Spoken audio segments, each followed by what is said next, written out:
In this video, I'm going to show you how you can find and use your Ethereum wallet address using the Kraken phone application. So if you find the video helpful, don't forget to subscribe and like it. If you don't have a Kraken account yet, I will leave my referral link and invite code on the description below, where you can get from 20 to 100 euros just by creating your account, doing your first deposit and a trade, which is very simple. You can just trade from one crypto to another, and this way you will get a bonus. As you can see, this is all the money I got from referral codes, and this is just the money I got on the last week. So for example, my last referral got more than 100 euros and it's completely free and it only takes a few minutes. So if you want some extra money, you can create your account using the link in the description below. So once you open Kraken phone application, you should see something like this, and you just need to click on the Explore tab right here at the bottom. Then go to the top to the search field, and we are going to search for Ethereum.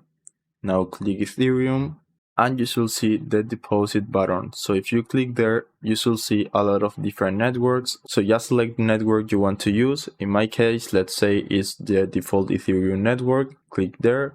You will see some simple instructions. For example, you can only deposit Ethereum from this network. There is also a very small minimum deposit amount. The processing time for each transaction is around 6 minutes. And if you want to make sure that everything is correct, you can try sending smaller amounts first. If you understand everything, just click here, this button, and right here you will see your Ethereum deposit address, which you can just copy and use, or you can also scan this QR code. So anyone with this deposit address can send you money from any other platform, or you can also transfer money from any other platform to Kraken just by using this deposit address. You just need to copy it and you are ready to use it. So that's it. I hope it was helpful and thanks for watching.